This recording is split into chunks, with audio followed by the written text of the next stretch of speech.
floating up in the clouds, but I've always felt that something's missing. That was until I found you right there in the crowd. You came into my life and started a fire. You made me feel like I could touch the sky. Oh, there's nothing missing now that you're my desire. Now all I have to do is to make you mine. 'Cause I know, and you know what we could be.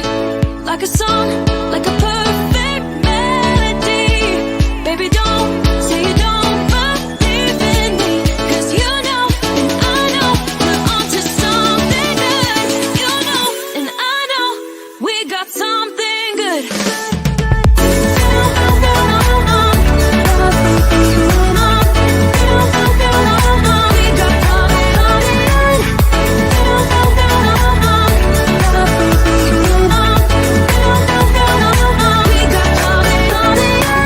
I've been waiting for the one forever.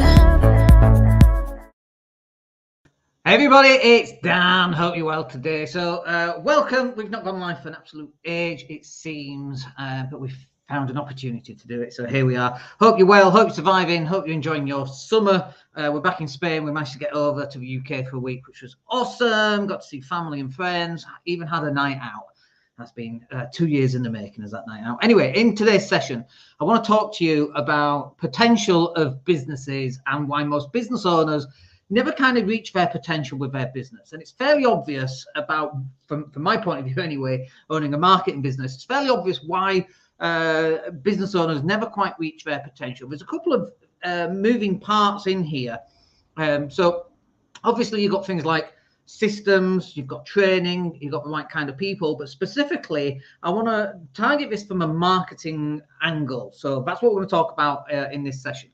So the first bit is that most business owners, they don't actually use an external agency to do their marketing. They kind of try and do it themselves. Sure, they might get someone to design the leaflet on the leaflet drop, okay?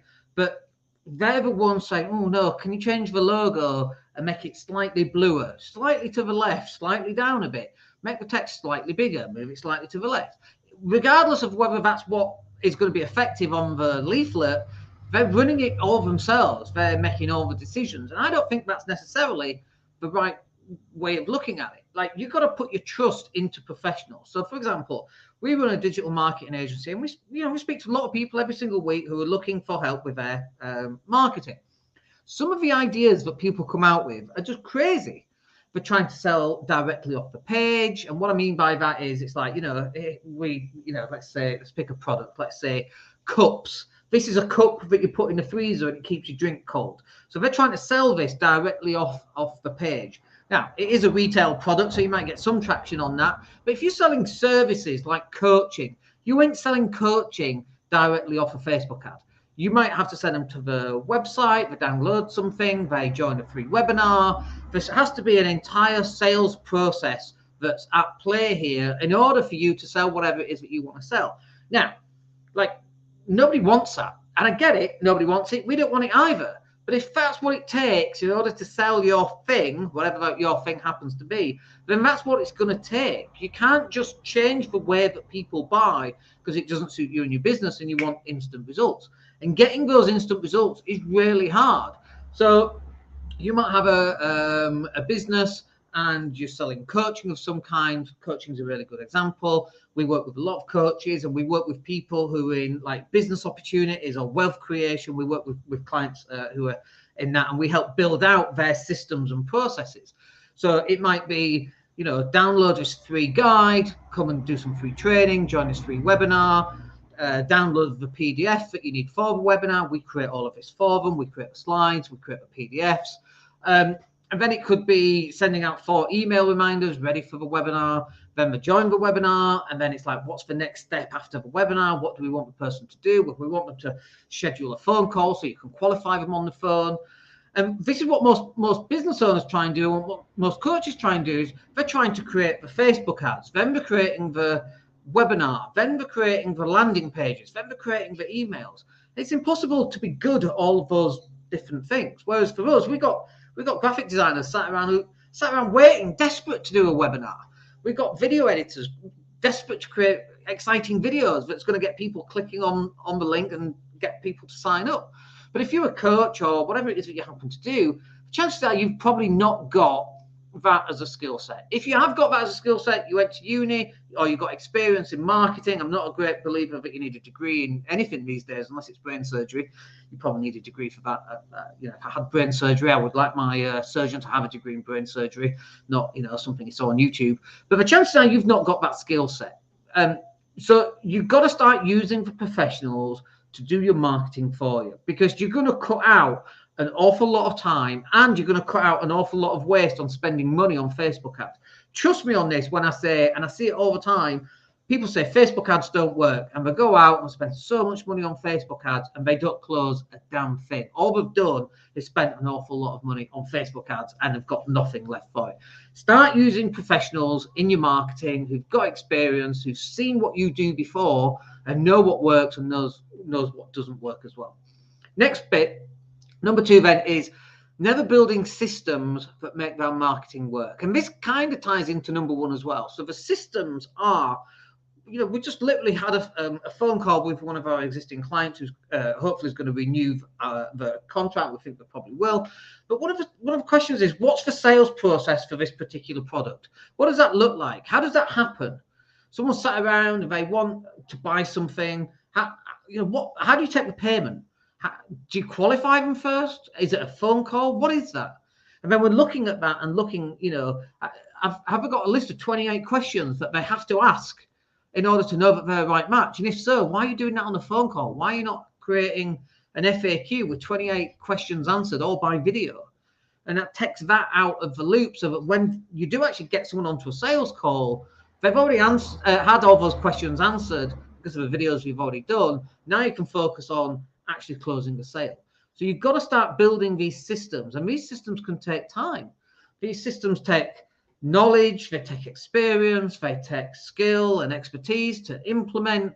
They might take understanding how to create emails and what the system is that you're going to use for that. And then what do you want your client to do next? And then what we're going to do next? And then what we're going to do after that? And at what point are they then going to take the credit card out and buy? And what does that look like? And how do they react when you tell them the price? And what objections are you then getting after you've answered all 28 questions in the previous videos? Then they're on a sales call. What then are the top 5 objections? And how can we best handle those objections so that we handle those objections before they even get on the phone call? So actually on the phone call, it's a given that they're just going to sign up, right? They're just, double checking, but it's an absolute right connection between you and them. Okay. The third bit then is stopping after just a few months without getting enough momentum. You see, in order to build something like this out, first of all, you have to build something like this out. We don't live in, it's not 1955 where someone sees something and then they buy it. We don't live in that world anymore. The world has changed. The sales cycle is getting longer and longer and longer. So for example, in terms of social proof, are you getting people to come along and give you reviews, video reviews, 5-star reviews on Google and that kind of thing? And if not, is that going to impact your ability to close somebody when you get them on the phone? Of course it is. So you want to be able to show that beforehand. But all of this can actually take some time to build out a funnel from end to end that works. And by the way, funnels don't work off, we create this funnel, we press go, and miraculously everything works and people are buying.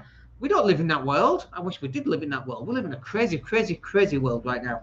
And I can't see that improving. We live in a world where people are going to take longer to do stuff. Before it used to be, they had to have 8 contacts with you before they'd buy. Do you remember that old saying? Now it's like 34 contacts with you. And so then the question is, how can we reduce the number of contacts or number of phone calls and turn them into videos, turn them into webinars, turn them into videos where you're driving along and you're recording yourself and you're talking about something that they can align to you with. They're the contacts that you've got to start creating. That's why social media works so well. That's why going live works so well. But if you're going to stop that after just 2 months and go, well, no, we did all that and it doesn't work, what are you going to do next? You're stuck. Where are you going to go after that? And so you have to keep going. Giving up after just a few months, there's nowhere near enough momentum. There's nowhere near enough people seeing what you do. Nowhere near enough opportunity for you to create enough KLT, as we call it, to know, like, and trust you, to build rapport, just through a couple of videos, a couple of podcasts, and a couple of adverts. It's just not enough time in order to do that. So if you're one of those, and the analogy that Keith Cunningham, if you know Keith Cunningham, would use is, you're always going to the back of a queue at the supermarket. He uses a cafe, but a restaurant. Not a restaurant, like a buffet. Let's use the cashier one at the supermarket. If you're one of those people who jumps from queue to queue because the other queue's going down quicker, every time you jump, your queue then goes slower. So you jump back and now it's going slower. And you're actually going further and further back. If you're one of those people, instead of just sticking in the queue and staying there until you get the result that you want, that's what marketing is. And you have to keep adapting it until you get it right. And so if you are continually starting and stopping your marketing, you're not going to get those results. Now, I'm not saying that you don't adapt your marketing. You stop the existing Facebook ads and you come up with a new Facebook ad that changes it, and it's got a different system, and you're asking the person to do something different the next time instead of what they did last time. They, instead of going to a webinar, maybe they go to a 45-minute strategy session, but they pay £15 for, £50 for, £100 for. Like, we don't know what that's going to be for you and your business, but our job is to help you work out what that's going to be. And then once we've got that combination locked, that's when the money starts to drop. Anyway, look, I hope that's useful. No comments on there, got a couple of likes, so that's always nice. Thank you very much for those. I hope that's useful. If you've got any questions, you can always stick them in the box down below. We'll upload this to the podcast, and hopefully we'll get some more of these lives. We miss them. I miss them, I must admit. All right, have yourselves a great day, and we'll speak to you soon. Take care.